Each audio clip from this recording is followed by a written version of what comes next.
SER Podcast. Estás escuchando el Abierto de Hoy por Hoy. Cada día analizamos las noticias más relevantes de la actualidad, las claves políticas, económicas y sociales, con las voces de los protagonistas y los distintos puntos de vista de nuestros tertulianos.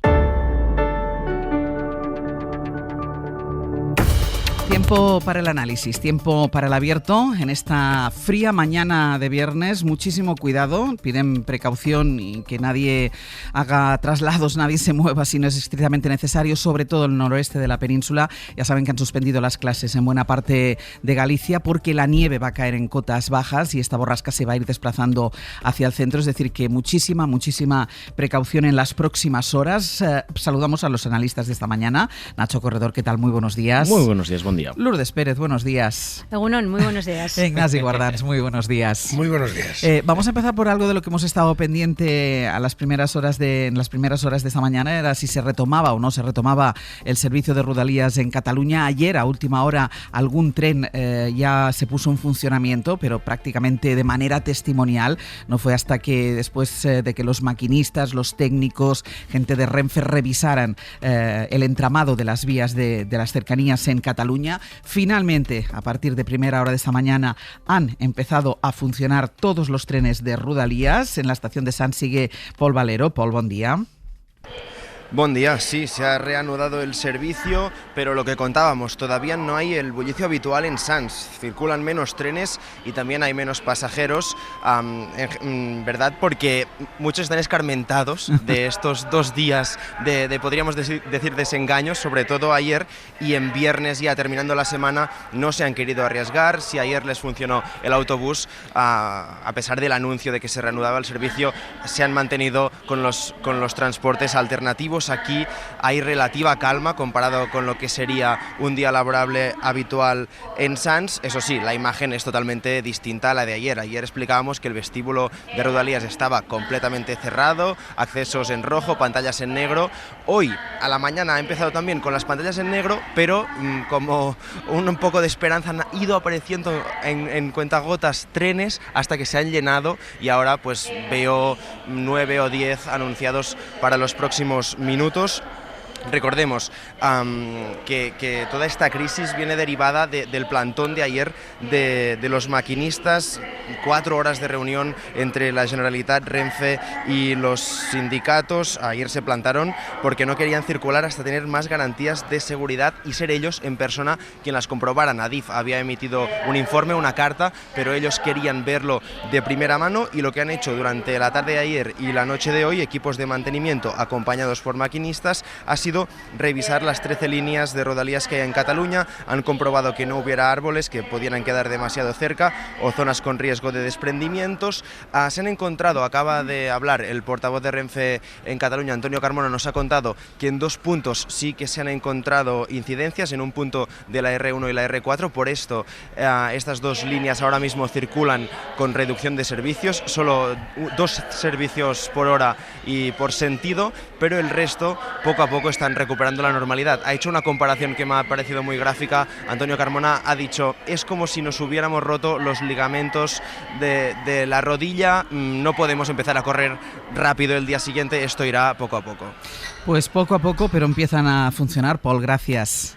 A vosotros. Recordemos que en el origen está ese accidente de Gelida, que un muro de contención cayó sobre la máquina del tren en el momento en el que pasaba ese cercanías, con el resultado de un fallecido, uno de los maquinistas en prácticas que iba en la cabina. Veníamos de días de intensas, de muchas lluvias en Cataluña y por eso había preocupación entre los maquinistas por cómo habían quedado algunos tramos de vía a consecuencia de los objetos, muros, arena que hubiera podido caer sobre estas vías. Son unas 400.000 personas, más de 400.000 personas, las que diariamente utilizan el servicio de cercanías en Cataluña y claro, 2 días sin funcionar este servicio ha elevado muchísimo la presión de tráfico en las carreteras. Contábamos ayer y antes de ayer los atascos que se habían formado en las entradas y en las salidas de Barcelona con colas kilométricas, pero es que además está cortada parte de la AP7 por la caída de ese muro que volcó sobre la vía y provocó el accidente y todo eso eso ha provocado durante 48 horas que la movilidad haya sido muy difícil en Cataluña. Así que nos vamos a Radio Barcelona. Sergi López, buen día. ¿Qué tal, Ángels? Buen día. Hoy nos decías que también la circulación recuperaba cierta normalidad en el tráfico por carretera, ¿no? Que se parece más a un tráfico de otros días, cuando sí funcionan los cercanías. Sí, hoy el mapa de retenciones en las carreteras es más parecido a un día normal, a un día habitual. Hay problemas de entrada a Barcelona, pero nada comparable con las colas kilométricas que os explicábamos ayer.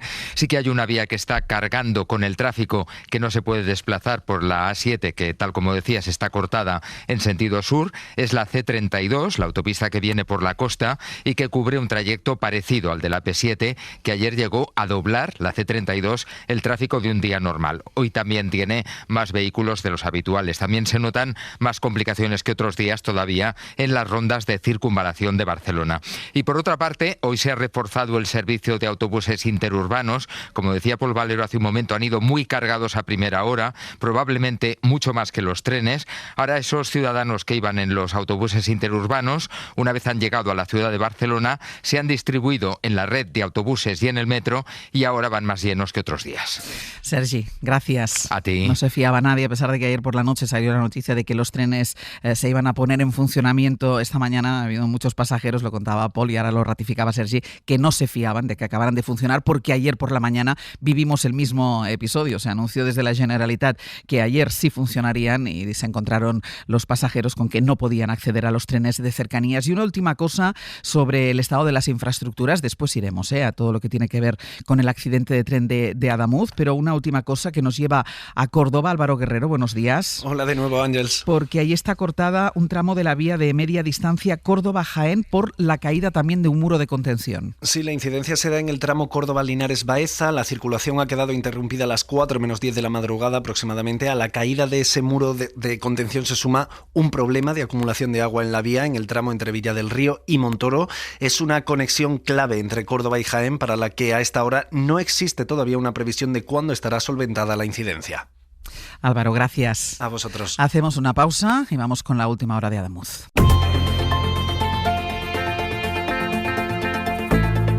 El Abierto. Ser podcast.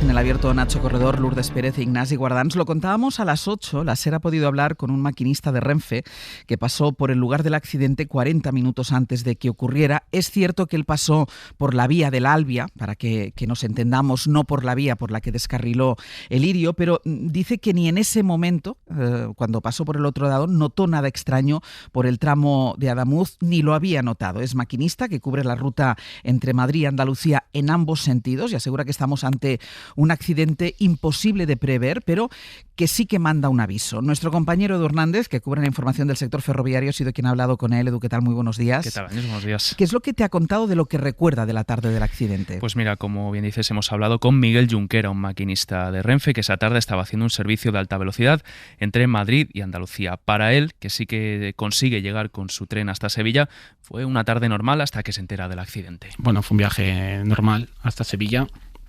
y fue, bueno, yo me enteré de lo que pasó al llegar a Sevilla y bueno, pues nos trastocó obviamente la operación, no pudimos volver a Madrid, que era donde yo tenía que volver con mi siguiente tren. Y nada, pues bueno, hubo que pasar la noche en Sevilla con más compañeros que también se quedaron con mi situación igual, allí atrapados en Sevilla. Pasa por ese punto del accidente 40 minutos antes de que ocurra y no nota nada raro. 40-45 minutos antes pasé.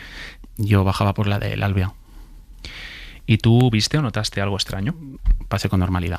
Esto es importante matizarlo, él pasa por la vía por la que estaba circulando el Albia, pero ya había estado haciendo muchos servicios en el sentido contrario, pasando por Adamuz, pasando por ese punto de descarrilamiento y no había notado nada extraño. Él corrobora además que esa vía se ha renovado, él lo ha visto, él lo ha sufrido. Vivimos los trabajos porque se hicieron los trabajos sin cortar la circulación, entonces pues, bueno, se estableció una limitación de velocidad, se pasaba a menos velocidad, se veían los trabajos y tal, y bueno, cuando finalizaron pues sí quedó una infraestructura renovada y bueno, pues sí, con todos los aparatos de vía, los desvíos y tal estaban todos nuevos. Y es por eso, Ángels, que él no había notado nunca nada extraño en ese punto antes, por lo que parece, dice que es un accidente muy extraño, prácticamente imposible de prever, pero sí que es un claro mensaje de advertencia. Pero al final, un accidente de este tipo complejo es muy difícil de imaginar, y obviamente un accidente de este tipo no pensábamos que pudiera darse. Pero en sí, si llevamos denunciando a tiempo la situación de la infraestructura y ahora tenemos 2 accidentes, pues bueno, es un indicativo de que algo no se está haciendo bien.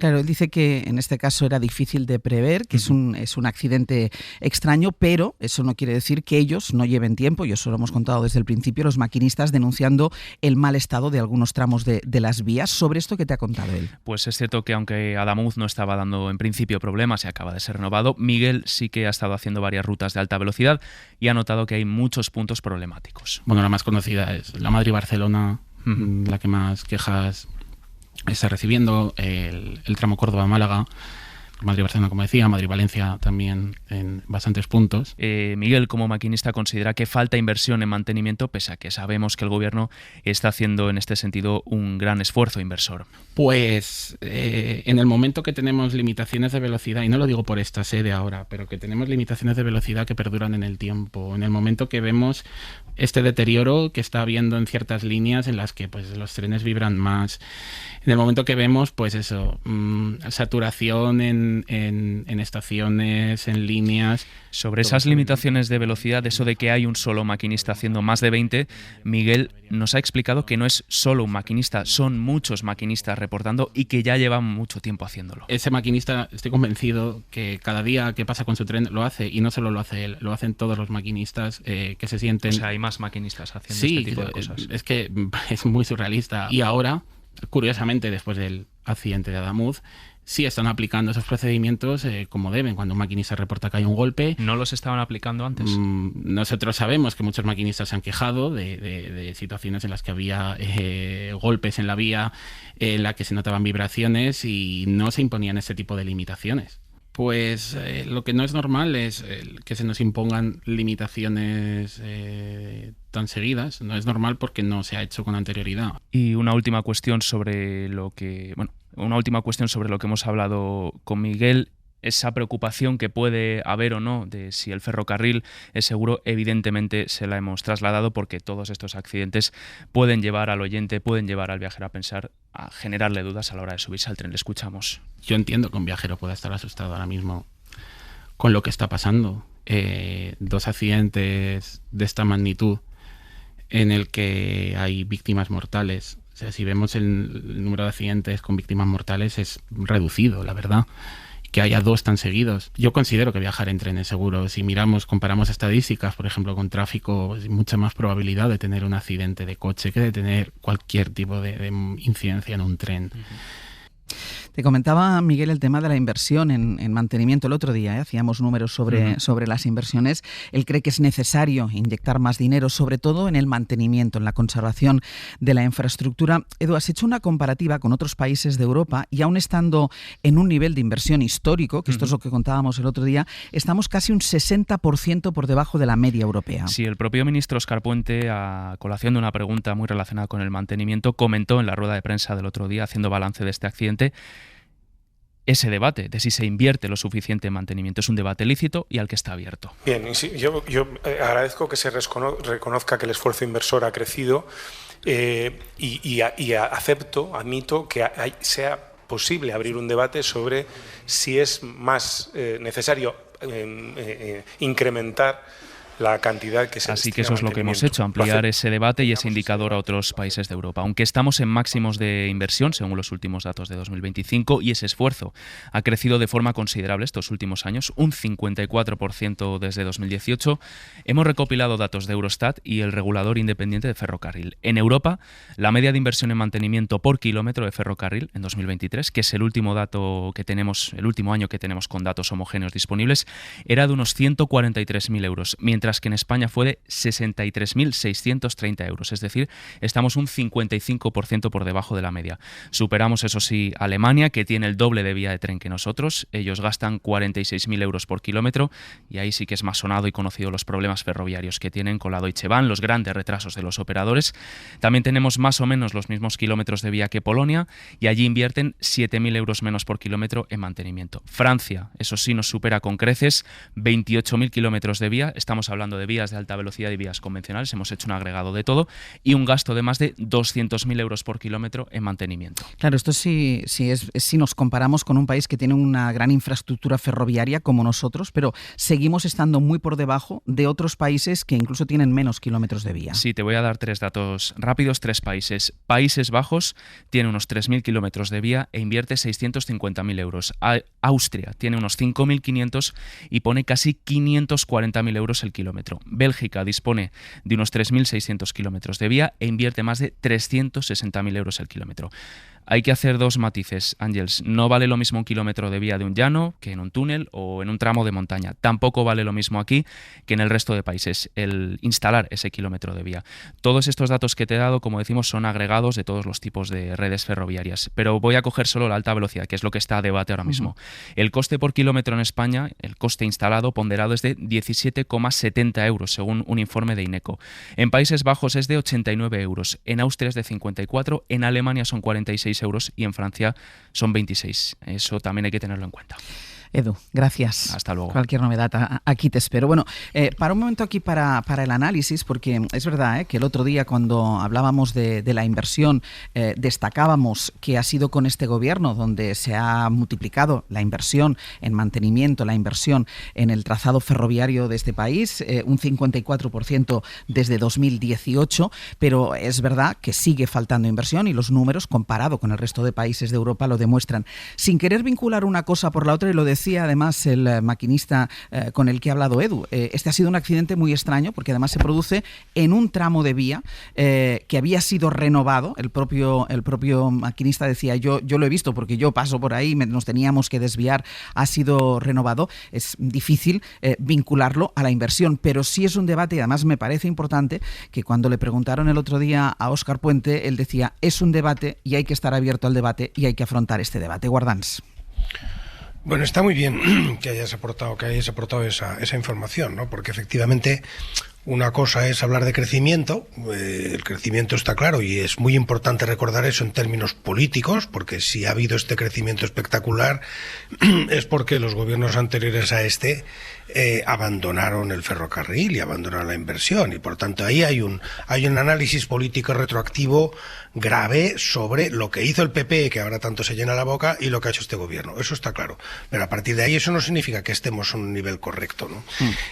Yo no sé si tenéis desglosada, o en todo caso sería muy aburrido darlo ahora, pero vamos, sería interesante la inversión en cercanías, rodalías y la inversión en alta velocidad, porque claro, no es lo mismo, al fin y al cabo en alta velocidad, como se ha visto en el caso de Ademuz, en muchos casos la obra es tan nueva que es que, claro, el mantenimiento, no digo que no haya que mantenerlo nuevo, pero no es lo mismo, no se plantea en los mismos términos que la línea de Gelida, ¿no? Que a lo mejor en rodalías no tengo los datos aquí, pero ayer hablamos con Miquel Nogué, con el director de la edición de Cataluña del País, y sin poner datos te podríamos decir que la inversión es cero. No, que en el caso concreto de Rodalías, yo me refería al conjunto de la línea no de alta velocidad de España, ¿no? Eso es lo segundo que te iba a comentar. O sea, así como en el caso del accidente de alta velocidad en Ademuz es muy difícil hacer una relación entre el mantenimiento y el accidente, cuando se te cae un muro, no. Perdóname, cuando se te cae un muro el problema es de mantenimiento. El problema es clarísimo de inversión si se te cae un muro. Y si encima se te cae un muro que ni siquiera saben que estaba ahí, porque... No, que ni siquiera saben de quién era, porque al principio se preguntó y no sabían que estaba ahí, no saben quién lo ha hecho. Es decir, que en el caso de Rodalías concretamente ha habido una falta de inversión gravísima, es una realidad, y entonces en este momento eso tiene que ver con el desencanto absoluto, en el cabreo que tiene la opinión pública catalana, de derecha, de izquierda, de arriba y de abajo, con el Estado en esa dimensión, En otras dimensiones no, pero eso que es Estado, la obra pública las infraestructuras, la movilidad, todo eso, ese Estado, eso falla estrepitosamente en Cataluña hace muchos años, y ha contribuido tremendamente a todo ese malestar que ha tenido las consecuencias políticas que todos conocemos. Bueno, pues eso es un elemento clarísimo. ADIF, infraestructuras, rodalías. Y por tanto, sí, me parece muy bien que deis ese dato. Hay que cambiar eso, hay que reforzar tremendamente la inversión, está claro. ¿Cuál es nuestro referente? Bueno, dabais los datos, Austria, Bélgica, me parecen datos importantes, pero creo que basta mirar a Francia, ¿no? Francia se parece mucho más a nosotros en cuanto al modelo que tenemos. Y yo apuntaría, Ángel, si me permite solo... Sí. Hay un tema reputacional aquí muy importante, que tiene que ver con la imagen exterior de España. España ha presumido de sus trenes de alta velocidad, presume y con razón. Ayer mismo lo decía el propio presidente del gobierno otra vez, es un honor o algo así, no sé qué es una expresión de ese tipo utilizaba. Lo decía el Economist esta semana. Bueno, las reputaciones se hacen y se deshacen, se hacen en mucho tiempo y se deshacen en muy poco tiempo. Y este dato de falta de inversión da una imagen que no es nada buena para la imagen exterior de España. Lourdes. Al hilo de estos datos y por complementarlos, nosotros publicamos hoy una información en nuestros periódicos regionales donde cuantificamos que se ha duplicado la cifra del número de trenes que circulan a diario desde 2022, duplicado, por la línea, bueno, lo que ha sido la joya de la corona, porque fue la línea que abrió, que estableció la alta velocidad en España, que es la línea Madrid-Sevilla. El doble de trenes. Eso necesariamente, no hay que ser un experto para deducir que nos somete a un estrés añadido. Podemos calificarlo si es mucho estrés, un poco estrés o un estrés mediano. Pero si pasan más trenes con muchísimos más viajeros, de lo que además presumimos y tenemos motivos como país para hacerlo, porque evidentemente la gente nos visita y utiliza nuestros servicios públicos para moverse, sobre el papel, luego todos sabemos que hay desafíos, también los derivados del turismo, pero si esa es la situación, evidentemente la reacción tendrá que ser, bueno, por lo menos reajustable a las circunstancias. Un experto me decía el otro día, diría que con sorna, pero en realidad era una sorna dolorida. Me decía dos cosas que me parecen las dos relevantes. Lo de la sorna dolorida venía porque decía, es que claro, el mantenimiento no da fotos. Si tú inauguras una nueva línea de tren, si tú cortas una cinta, de esto no está libre nadie, Sí, y sí. todos además, los medios de comunicación, vamos a la apertura de tramos. Claro, el mantenimiento no tiene fotografías. Es un mantenimiento que no debe de estar concebido, el ferroviario, no sé lo que ocurre en otros países de Europa, pero aquí por lo menos no debe estar concebido con la misma profundidad y con el mismo carácter integral que tiene, por ejemplo, la aeronáutica o las centrales nucleares. No sé si es una supervisión más liviana o más superficial, pero no tiene ese mismo control integral. Y este experto me hablaba de la cultura de la seguridad, que claro, eso nos compete a todos, ¿no? Esas imágenes que estamos viendo ahora que menudean de vagones de tren donde la gente va literalmente votando y claro, a nadie se le ocurre levantar la mano y decir, oigan, paren el tren. Incluso es casi un motivo en algunas expresiones de viajeros que vemos como de diversión. No, es nuestra seguridad. Y de poco sirve que tengamos unas infraestructuras de las que presumir si eso no tiene el sustento básico y vale para todo de la seguridad, porque nuestros derechos parten de la seguridad. Hace más de un año de la tragedia de la Dana en Valencia y yo no sé cuántas horas se dedicaron, y desde luego ya no se dedica ni una, a hablar de el modelo de crecimiento urbanístico, de cómo la geografía tiene después impacto en el modelo de vida, de cómo ante una nueva situación climática las instituciones deben invertir y planificar de otra manera, de cómo era más importante probablemente impulsar un pacto de refundación que de reconstrucción. Lo digo porque os pido y nos pido que este debate que hoy empieza intentemos mantenerlo en el tiempo. Habitualmente el debate de las políticas públicas es reactivo. Ocurre algo, abordamos, ponemos foco. Ocurre algo, abordamos, el ponemos propio foco. estado de la sanidad cuando el COVID. Es un buen ejemplo en hoy no hay debate sobre el futuro de la sanidad y las implicaciones que tiene, por ejemplo, el envejecimiento de la población en el tipo de estado de bienestar que tenemos. No hay una ley de pandemias, de hecho. Por ejemplo. Y todavía, en fin, no se sacaron todas las conclusiones para estar en una situación distinta en el futuro, ¿no? Son dos buenos ejemplos, la pandemia o la tragedia de la Dana, y este podría serlo también, ¿no? Efectivamente, yo creo que el debate sobre la fiscalidad, fundamentalmente, es el que debería ocupar más espacio en el debate público, porque estamos hablando de inversiones que tienen consecuencias en nuestro desarrollo económico, en nuestra seguridad, en nuestras propias vidas, y está habitualmente ausente el debate público. Un ejemplo, mucha gente, durante muchos años, a invertir en cercanías lo ha llamado romper España. Mucha gente, durante muchos años, ha preferido, en vez de negociar e invertir en cercanías, jugar a romper España. Bueno, pues que esto tenga coste, porque del mismo modo que las inauguraciones de los nuevos tramos tienen un incentivo porque hay una imagen, el debate público condiciona los incentivos respecto a las prioridades de los políticos. Y si solo se abordan los elementos de fondo de las políticas públicas de forma reactiva y, por cierto, de forma muy temporal, el incentivo que se genera a la hora de priorizar por parte de las instituciones es el que es. Y cuando alguien diga que invertir en cercanías es romper España, hay que señalarle y decir, ¿usted de qué está hablando? Y cuando alguien prefiera, en vez de negociar inversión de cercanías, dedicarse a jugar, ni siquiera hacerlo, jugar a romper España, hay que señalarlo y explicar exactamente cuál es la consecuencia. Ayer aquí recordábamos, ahora iré contigo, Guardans, a la vuelta. No sé, querías hablar. No. Vale. Ayer recordábamos precisamente, al hilo de lo que está diciendo ahora Nacho, estábamos recordando que la cero inversión en las rodalías de Cataluña ha pasado con todos los gobiernos que han pasado por España y con todos los gobiernos que han pasado en Cataluña. Es decir, que hay responsabilidad compartida. Pausa y seguimos.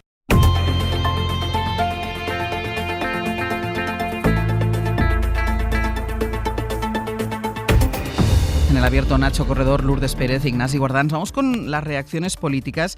Ha estado hasta última hora de la noche Pedro Sánchez en la cumbre europea en Estrasburgo. Ahí ha hablado de muchas cuestiones internacionales a las que iremos después, que hoy también es muy importante guardar un espacio para todo lo que ha pasado tanto en Davos como en esa cumbre, pero evidentemente en esa comparecencia que tuvo ante los medios, ya era las 12 de la noche aproximadamente, le preguntaron primero si creen que hay que hacer una revisión de la alta velocidad española y después le preguntaron también qué responsabilidad asume el gobierno por el accidente de Adamuz. Asumimos todas, como estamos haciendo desde el primer momento de la tragedia.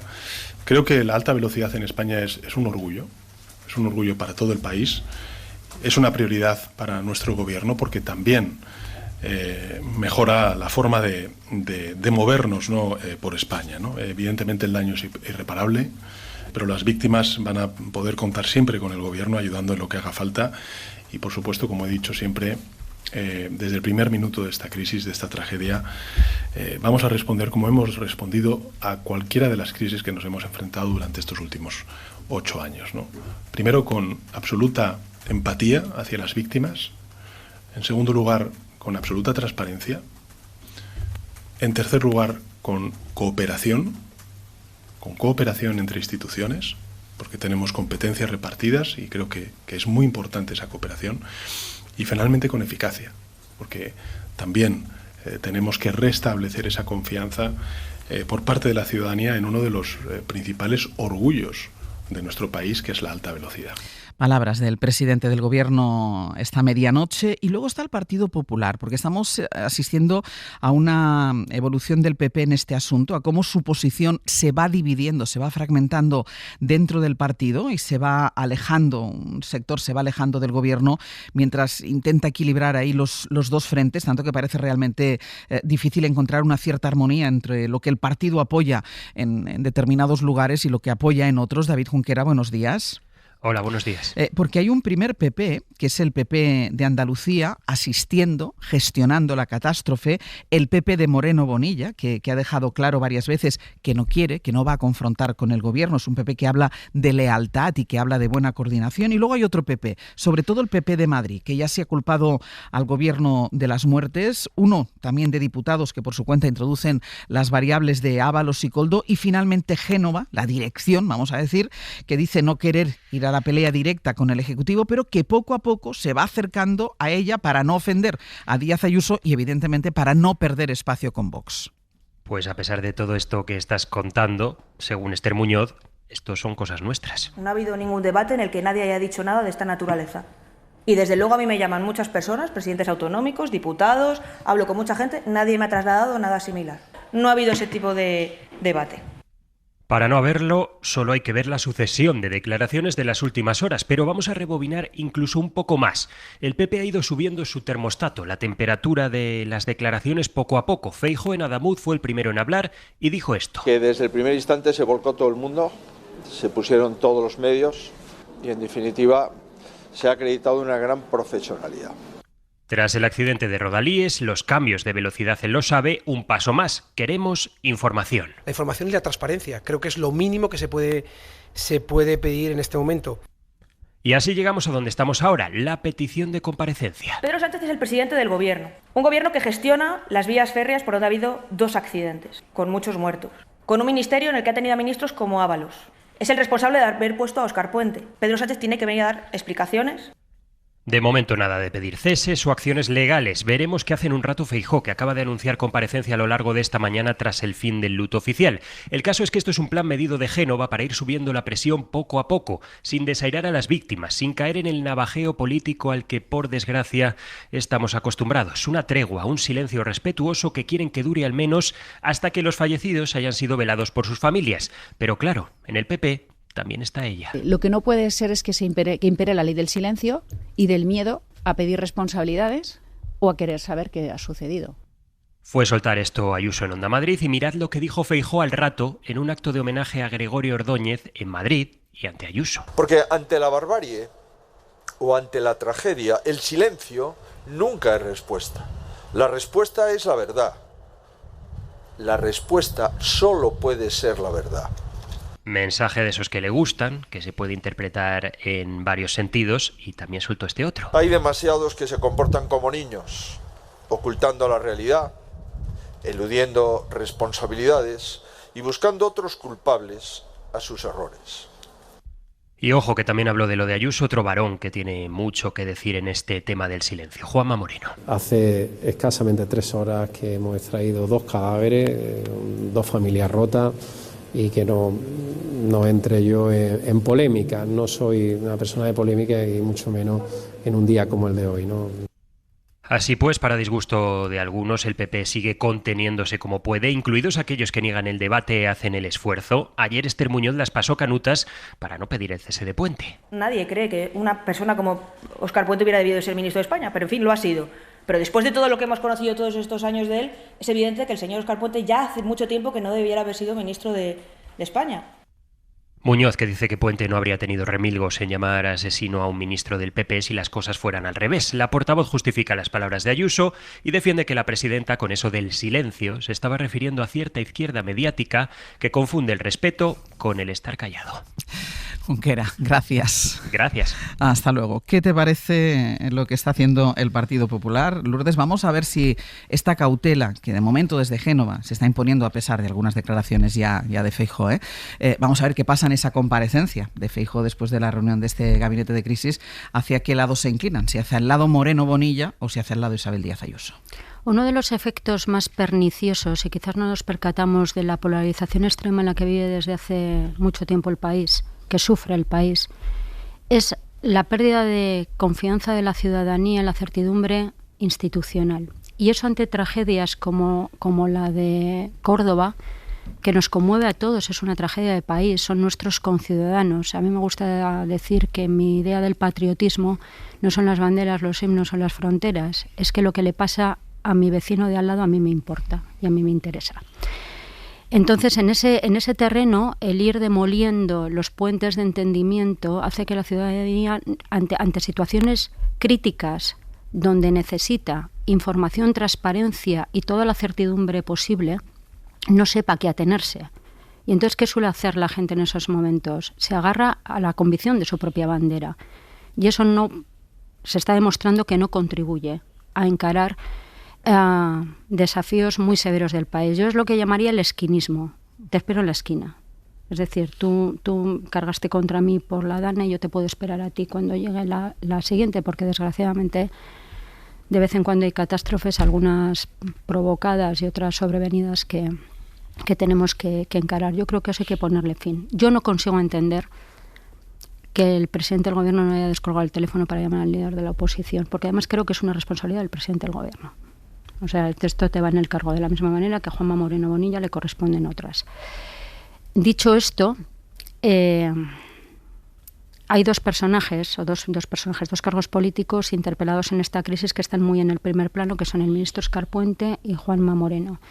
El ministro Puente, lo ocurrió con la Dana, da lo mejor de sí mismo cuando no es el ministro Óscar Puente. Quiero decir, cuando frena al ministro tuitero, por decirlo de alguna manera, por resumirlo mucho, y se pone al frente de la gestión. Y Juanma Moreno, pues yo creo que está sintonizando con el sentir de sus conciudadanos. Eso debería conducirnos a que el 31 de este mes, funeral de Estado en Huelva, seamos capaces de enterrar a nuestros muertos sin tirarnos más trastos a la cabeza de los que sean estrictamente necesarios, porque esto necesita aclaraciones, transparencia y responsabilidades. Con lo cual, Isabel Díaz Ayuso debería considerar, y no me gustaría decirlo en estos términos que son un poco severos, un poco brutos si se quiere, ¿no? Pero es que el accidente ha sido en Andalucía, con un compañero suyo de partido que lleva, pues me imagino, 92 horas sin dormir. No pasa nada de vez en cuando por dar un paso atrás. Y en determinadas circunstancias, cuando el país te pide altura de miras, cuando tu ciudadanía y el conjunto del país te llama a filas, está bien la contención y el esperar y el pedir responsabilidades, bueno, no responsabilidades, pedir explicaciones, pero quedarse con el listón un escalón más abajo de lo que quizás el cuerpo te pida. Nacho. Pues comparto tu diagnóstico, ¿no? Yo creo que hay que incentivar, hay que premiar, hay que destacar, hay que reivindicar, hay que agradecer, hay que reconocer aquellas dinámicas, de aquellos políticos que consideramos virtuosas, sobre todo si dedicamos mucho espacio también a señalar aquellas que no nos gustan, ¿no? Y es verdad que en la política española ocupan mucho espacio, sobre todo aquellas que no nos gustan tanto, probablemente porque llaman más la atención, probablemente porque es imposible, somos incapaces de no prestar atención, ¿no? Pero creo que es importante también destacar aquello que es un camino, que es un modelo. Y hemos vivido además dos crisis de magnitud muy distinta en las últimas horas, que explican bien dos formas de hacer política, de dos, digamos, espacios distintos, ¿no? Lo hemos visto con Moreno Bonilla con claridad. Creo que el tono, el foco y el fondo describen la virtuosidad de quien es. Lo hemos visto también en la reacción de la Generalitat de Cataluña, en este caso no por boca de Salvador Illa, porque está convaleciente, pero que es probablemente complementaria su forma de entender al mundo a la de Moreno Bonilla, sino del consejero de presidencia catalán, de Albert Dalmau. Pero todo esto lo llevo sobre todo porque la retórica no es invisible y desde luego no es inocua. Y de hecho en Valencia, con la tragedia de la Dana, probablemente lo vimos, ¿no?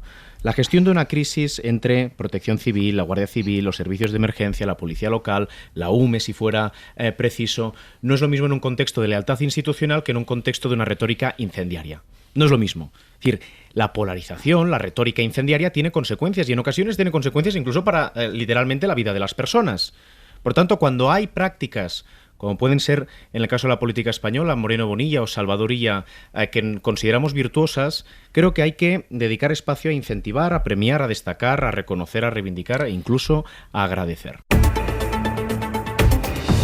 En el abierto, Nacho Corredor, Lourdes Pérez e Ignasi Guardans. Ignasi, sobre el Partido Popular, sobre esa brecha que hay entre un sector y otro que niega la portavoz en el Congreso, pero que es más que evidente. Sí, a mí me ha parecido una gran aportación la de Feijóo, después de haber estado justamente con Ayuso, el pedir que no haya políticos que se comportan como niños. Bueno, pues es una frase que hay que recoger y que habrá que citar muchas veces, ¿no? No es posible tener políticos que se comportan como niños. Y está muy bien que diga eso después de encontrarse con Ayuso, porque eso es exactamente la situación, ¿no? El Partido Popular tiene una tensión y Feijóo tiene que torear esa tensión entre dos políticos que no solo tienen formas de comunicación política distintas, sino que tienen talantes radicalmente distintos.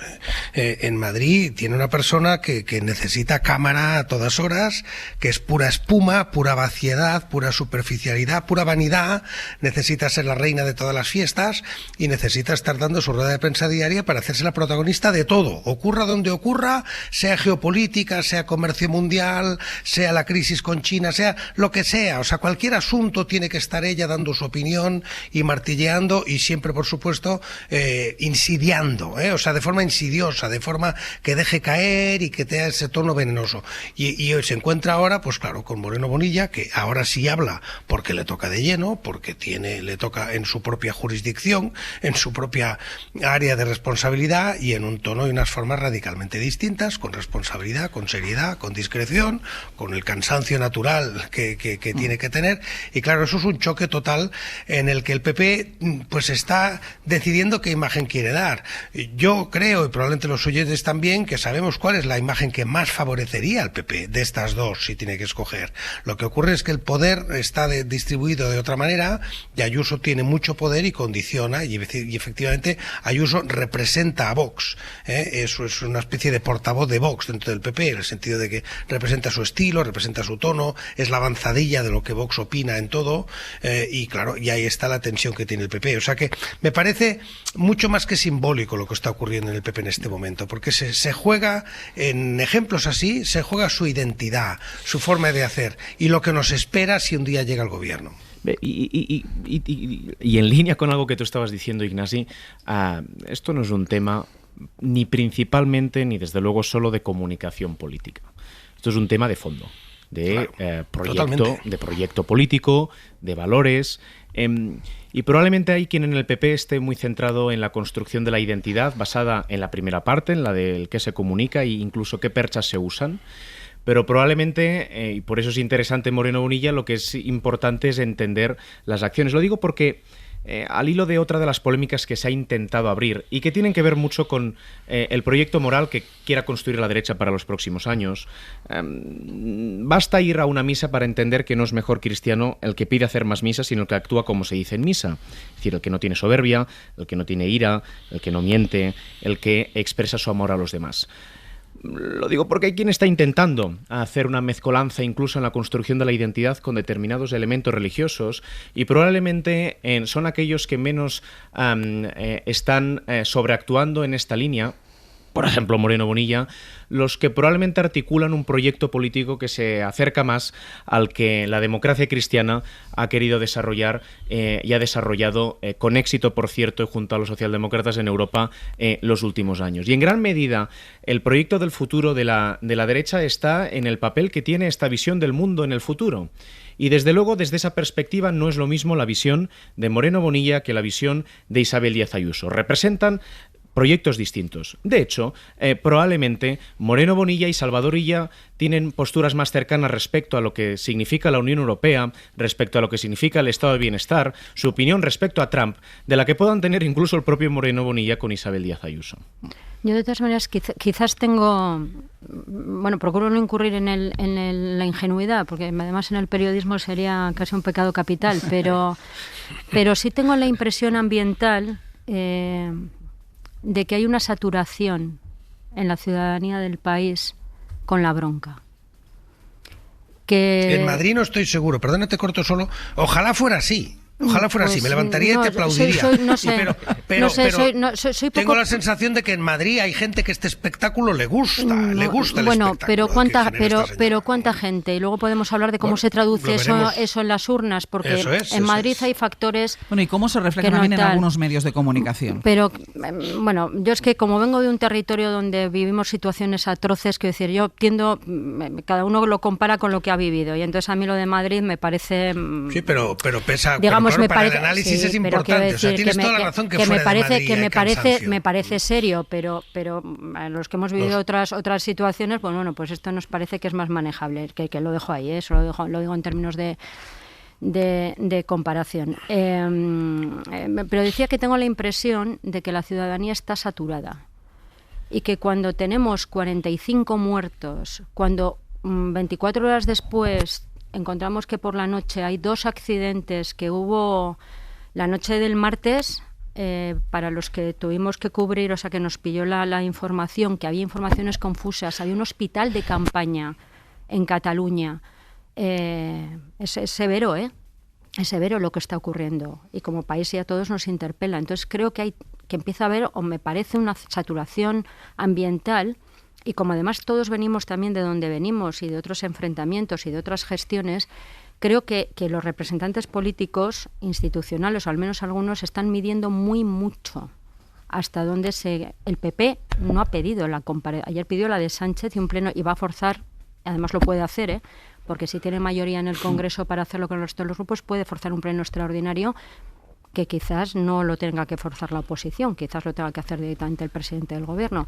Pero se está calibrando mucho dónde está esa reacción, probablemente porque empecemos a pensar que quizás ya a la ciudadanía ya no le da para más sobrecarga de alto voltaje, cuando encima estamos todos llorando lo que pasó el domingo en Córdoba. Dicho esto, voy contigo, Ignacio. A ver, el PP lógicamente tiene distintas sensibilidades en su seno, no siempre fáciles de manejar. A mí se me parece que tanto el comportamiento hasta ahora, veremos la rueda de prensa de hoy de Alberto Núñez Feijóo, como desde luego la respuesta a una pregunta concreta de Juanma Moreno Bonilla ayer, de facto es una desautorización de la actuación o del modo de hacer hasta ahora de Isabel Díaz Ayuso, lo cual no quita para que la responsabilidad principal en esta crisis sea, la responsabilidad, digo, en términos de dar explicaciones, de transparencia y demás, sea del Gobierno. Ignacio, voy contigo, Nacho. Ignacio. Sí, muy brevemente, yo estoy de acuerdo con el diagnóstico de que efectivamente todo esto está generando una tensión en la sociedad y un cansancio y una reacción que lleva a muchos políticos, a los políticos inteligentes y con un poco de sentido común y con un termómetro, con un sensor social mínimamente activado, a detectar que mucho cuidado porque se pueden pasar de frenada, y efectivamente pues eso lleva a Óscar Puente a cambiar su tono. Él mismo dice, bueno, ahora pongo el modo crisis, y entonces en el modo crisis pues soy un hombre responsable y tal, lo dice él mismo, yo lo he comparado un poco bromeando con Dr. Jekyll y Mr. Hyde, o sea que hay dos Óscar Puentes, y ahora él ha decidido sacar el prudente, el sensato, el hombre de Estado, que haya demostrado que funciona y lo sabe hacer, ¿no? Por tanto, es muy consciente que este es el momento por la parte del Gobierno, y por la parte del Partido Popular no tengo duda que también hay gente que entiende que este no es momento de frasecillas fáciles y de andar tirándose los trastos a la cabeza, porque la gente está harta, y en algunos casos se puede decir más, la gente tiene miedo.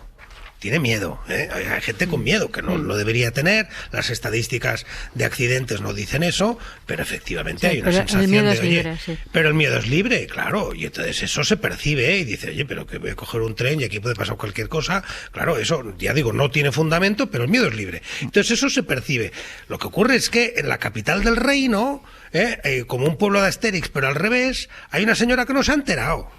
Hay una señora que no se ha enterado ni de dónde está el país, ni de cuál es el estado de ánimo del país, ni nada, que va a su agenda, a su bola, que tiene su propia agenda, que es distinta, y que arrastra con eso al Partido Popular, y arrastra y acaba contaminando al conjunto de la política española. Y ahí es donde el presidente del Partido Popular tiene que tener un acto de coraje político, y que esa desautorización sea, no digo insultante, porque no tiene por qué serlo, puede ser hasta diplomática, pero que sea mucho más clara y que imponga su orden y su autoridad, porque la tiene. Hay que recordarle a Feijóo que manda, que se revise los estatutos del Partido Popular. Algo tan sencillo como eso. El Partido Popular es un partido, no una asamblea, un grupo de vecinos, ni una confederación de partidos. No lo es.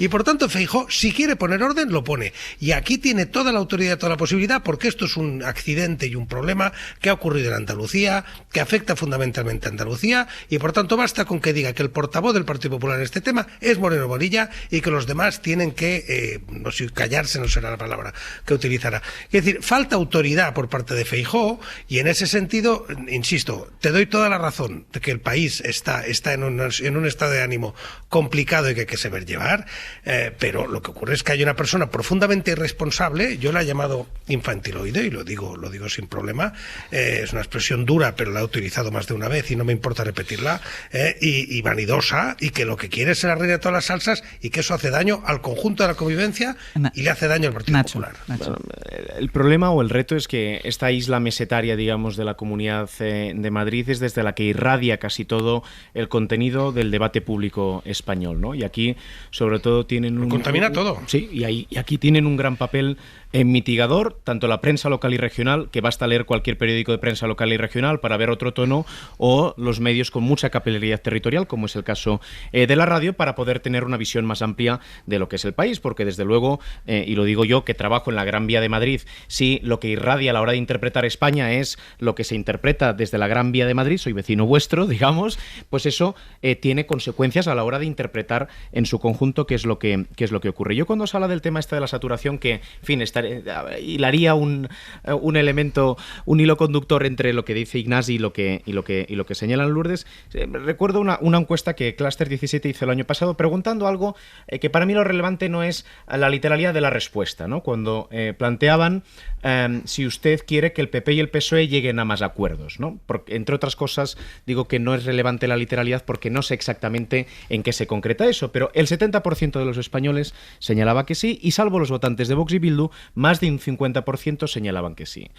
¿Cuál es una derivada de interpretación de esta encuesta, de esta pregunta? Bueno, algo que estamos viendo. Allí donde hay quien presenta una propuesta política cuyo principal valor es la analgesia, la calma, esa propuesta política tiene retorno, tiene calma.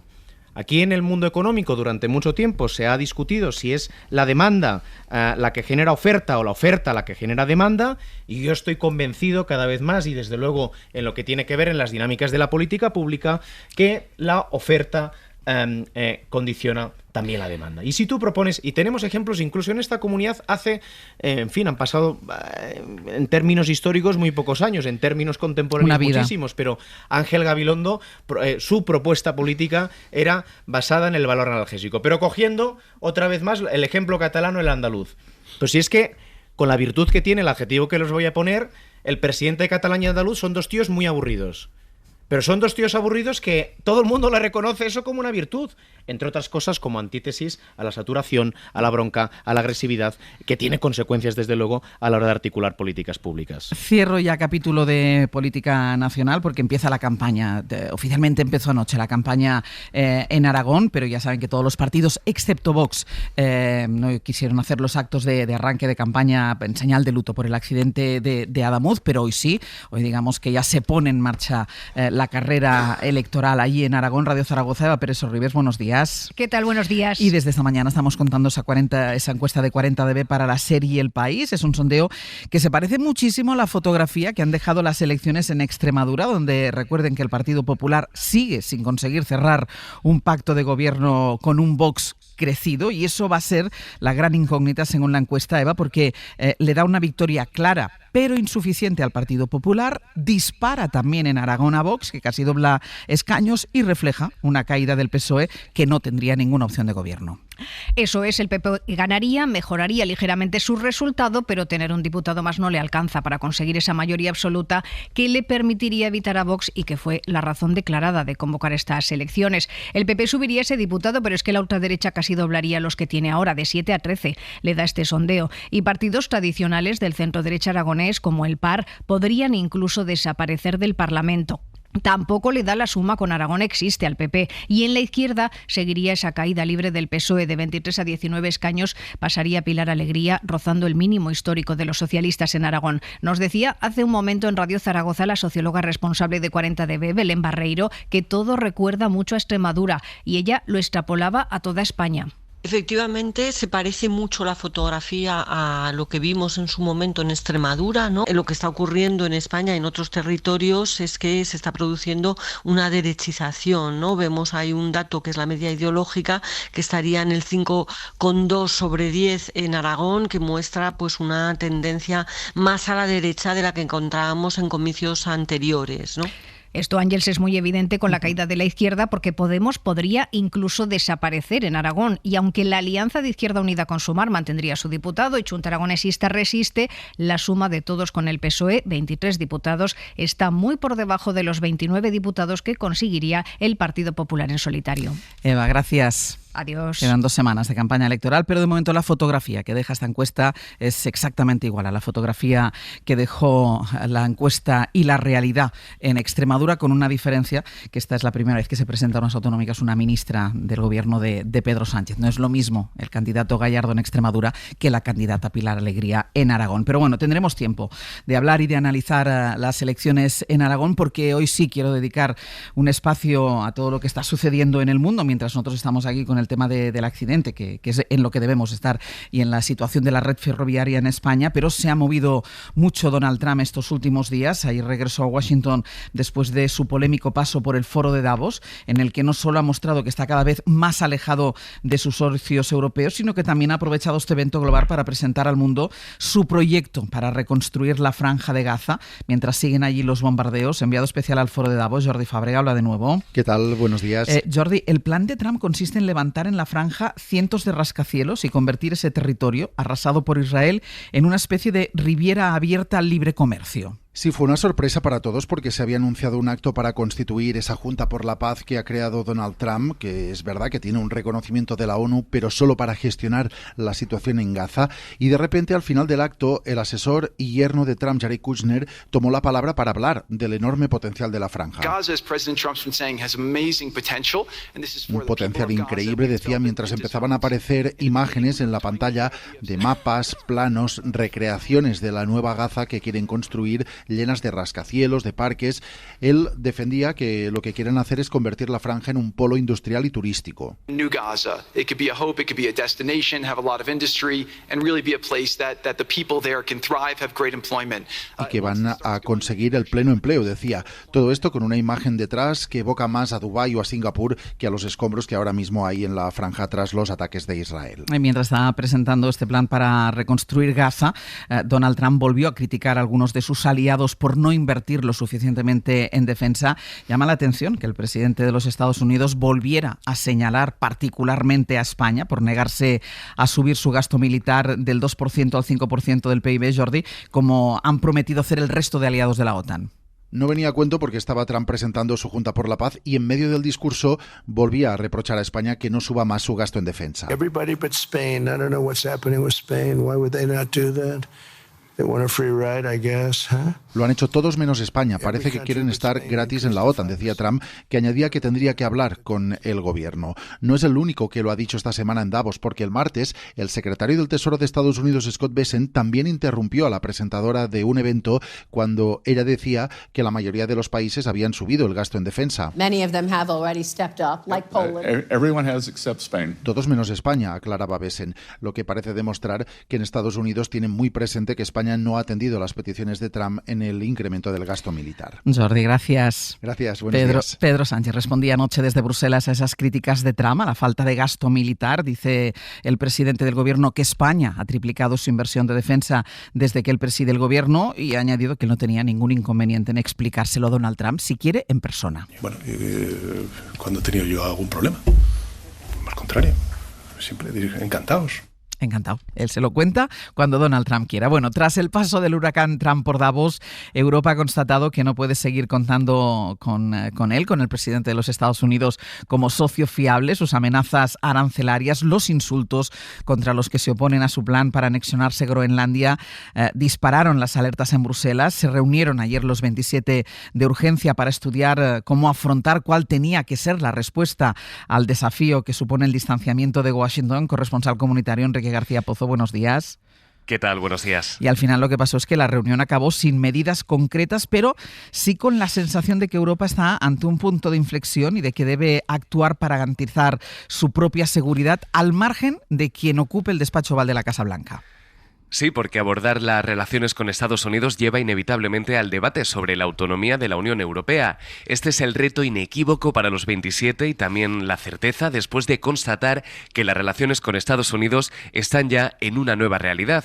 Our plans for different scenarios because one day one way, the other day. La de la imprevisibilidad de un socio que un día dice una cosa y otro día otra, en la que tenemos que estar preparados para cualquier escenario, decía a su entrada la jefa de la diplomacia comunitaria, Kaja Kallas, que admitía un duro golpe en las relaciones con Estados Unidos en la última semana, aunque esto no significa que las relaciones estén rotas, una idea que han repetido Costa y von der Leyen. La Unión Europea cree en esa relación, aunque es verdad que fueron muy largos los 3 segundos que tardó en contestar la primera ministra danesa a la pregunta de si se puede seguir considerando a Estados Unidos un socio. Dijo que sí, pero dentro del marco democrático. Pero en Bruselas Ángels han constatado que la estrategia mantenida hasta ahora de apaciguar y de evitar el choque directo con Donald Trump ya no es suficiente, que Europa tiene que enseñar sus cartas. Cuando el bloque actúa unido, firme y rápido, la respuesta de Washington es otra. We followed 4 key principles: firmness, outreach, preparedness and unity. Mantenernos firmes y unidos sin escalar el conflicto ha tenido un resultado, decía anoche la presidenta de la Comisión, que ha reivindicado la rápida respuesta del bloque y la voluntad de utilizar sus instrumentos como el motivo por el que Donald Trump ha reculado en su amenaza arancelaria. No solo Trump ha criticado a los líderes europeos esta semana, también lo ha hecho el ucraniano Zelensky, que ayer comparó desde Davos la situación que vive su país y el continente con Atrapado en el tiempo, que es la película en la que Bill Murray revive una y otra vez la misma jornada sin que nada cambie.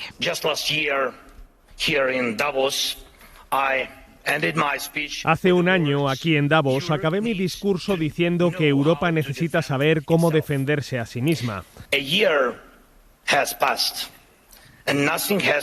Ha pasado un año y nada ha cambiado.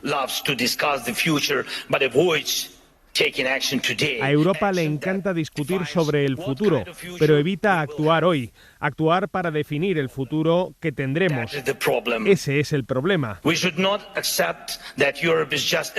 No debemos aceptar que Europa sea solo una ensalada de pequeñas y medianas potencias aderezada con enemigos internos, cuando unidos somos verdaderamente invencibles.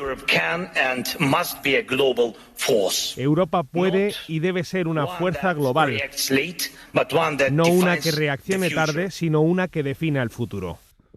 Bueno, pues después de escuchar estas críticas de Zelensky, los insultos de Trump en Davos, ¿qué respuesta está dispuesta a dar Bruselas, Enrique? Pues respondía la presidenta von der Leyen a Zelensky a esas palabras desde Davos que acabamos de escuchar. I think on our side actions speak louder than words. We know that we will never match the sacrifice of the Ukrainian. Las acciones valen más que las palabras. Decía que no se puede comparar el sacrificio del heroico pueblo de Ucrania con la ayuda de la Unión Europea, pero los datos y las cifras están ahí, haciendo alusión a la ayuda económica que ha ido dando la Unión Europea en los últimos años a Ucrania. Y sobre las amenazas de Trump y la respuesta, fue muy tajante el presidente del Consejo, Costa, anoche. The European Union will continue to stand up for its interests and will defend itself, its member states. La Unión Europea seguirá defendiendo sus intereses y se defenderá a sí misma, sus Estados miembros, a sus ciudadanos y a sus empresas contra cualquier forma de coerción. Así que todos los instrumentos encima de la mesa, voluntad para utilizarlos, aunque de momento Bruselas evita el choque con Donald Trump. Enrique, gracias. A vosotros. Ignasi, es verdad que en Davos se ha visto un poco un cambio en los discursos, no solo de Europa, escuchamos a Macron, pero sobre todo y especialmente, se ha destacado muchísimo la intervención del primer ministro de Canadá, poniendo ya pie en pared. ¿Crees que hay un cambio de estrategia, sobre todo de Europa, para confrontar con Donald Trump? Bueno, un cambio de diagnóstico sin duda. La estrategia sigue al diagnóstico. Entonces, yo no tengo ninguna duda de que hay un cambio de diagnóstico, que ha habido un punto de inflexión, que ha habido un despertar, un decir, bueno, pues ya hasta aquí se podía seguir con este juego de intentar templar las gaitas con Trump, un Trump pues desquiciado, con este engendro que ha montado del Consejo por la Paz para su propia gloria, con los aranceles, con Groenlandia, con insultos, con una acumulación de cosas que de alguna manera el vaso se ha desbordado. Además, efectivamente, tú lo citabas, con un elemento muy interesante de liderazgo occidental por parte de Mark Carney, del primer ministro de Canadá, que es interesantísimo para la Unión Europea, porque efectivamente es un aldabonazo moral, es un aldabonazo ético por parte de alguien nada sospechoso. O sea, Canadá diciendo pues cómo hemos sido todos muy hipócritas en esa defensa supuesta de la legalidad internacional que se aplicaba cuando nos convenía a nosotros, cuando no, pues nos interesaba menos, y ahora este teatro pues se ha terminado. O sea, palabras durísimas que habíamos escuchado a líderes de países de antiguas colonias o de lo que se llama el sur global, pero que nunca habíamos escuchado a un miembro de la OCDE, de la OTAN y a un país como Canadá, ¿no? O sea, ese elemento, eso que aporta Carney es muy importante, y en el conjunto de la Unión Europea, o en la mayoría, no digo todavía en el conjunto, porque los países más próximos a Rusia todavía tienen mucho miedo a separarse lo mínimo de Estados Unidos, sí ha generado un cambio y se nota. Los propios, muy interesantes, o también las propias extremas derechas nacionalistas, desde Le Pen, por supuesto Meloni, Bart de Wever en Bélgica, también, aunque no sean europeístas, claro, lo que sí son es de su propio país, y por tanto también se han plantado ante Trump. Entonces, ¿eso qué consecuencias va a tener? Ya veremos. A mí me parece muy simbólico también, por ejemplo, que la presidenta del Banco Central Europeo, Christine Lagarde, se levantó de una cena en Davos, eso no se ha publicitado lo suficiente, se levantó, se cabreó, salió y se fue a dar una entrevista a televisión para decir, oiga, esto lo tenemos que mirar otra vez.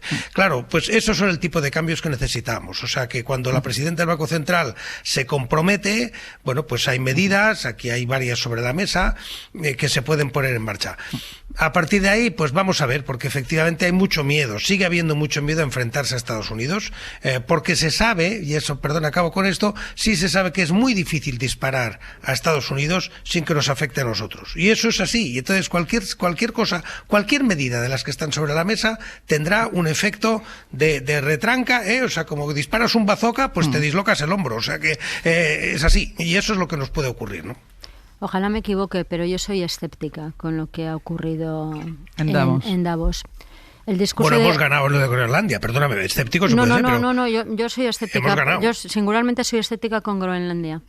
Porque efectivamente tiene la pinta aparente de que Trump ha reculado, pero ya veremos.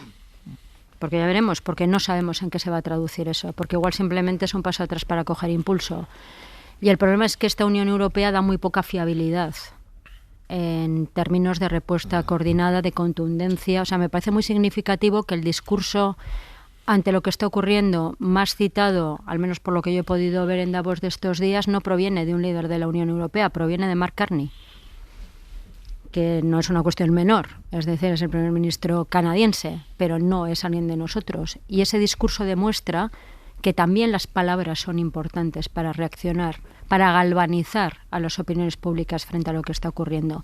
Y por añadir otro elemento a la coctelera, se puede insistir mucho, y Carney lo decía, no hay que considerar inevitable como una fatalidad que el mundo siga dependiendo, digamos, de Estados Unidos. Esto es una traducción muy libre de lo que él decía, ¿no?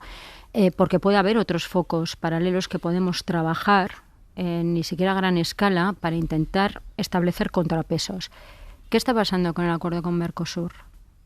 El acuerdo con Mercosur, que podía ser una alternativa después de 30 años de negociación para digamos, el poderío comercial estadounidense, pues está trabado en el Parlamento Europeo por la conjunción de la extrema derecha y de la extrema izquierda. Lo pongo solo a modo de ejemplo de las dificultades que seguimos teniendo. Sí, pues muy telegráfico, ¿no? La autocrítica de los europeos lleva a mucha gente a decir que la Unión Europea es una mierda, pero la realidad es que todo el mundo quisiera vivir aquí. Primer statement. Segundo statement. Hay gente que está aprovechando la circunstancia para proyectar sus sesgos y decir Estados Unidos es una mierda. Y sí, pero hay alternativas en el mundo mucho peores todavía a día de hoy. Y 3, efectivamente, Creo que, y lo señalaba Ignasi Guardans, en Groenlandia estamos ganando la batalla, y el diagnóstico ha evolucionado, pero lo relevante ahora es qué ocurre con las acciones. Y aquí hay dos elementos. Uno, Mercosur como espacio de libre comercio alternativo o complementario a lo que significaba Estados Unidos. Hay partidos europeos y europeístas, algunos incluso, que han puesto y están poniendo demasiados peros. Y hay otro que introdujo Sánchez en el día de ayer, que es, en mi opinión, no sé si el más relevante, pero el más determinante. Porque defender el derecho internacional, que es, creo, el marco que tenemos que seguir defendiendo, sin fuerza, sin seguridad y, por tanto, por simplificar, sin armas y sin tanques, es decir, sin un ejército europeo, que es lo que reivindicó ayer Sánchez, incluso si no hay consenso en la Unión Europea, no va a ser posible, no es posible. Pausa y seguimos. Hoy por hoy noticias.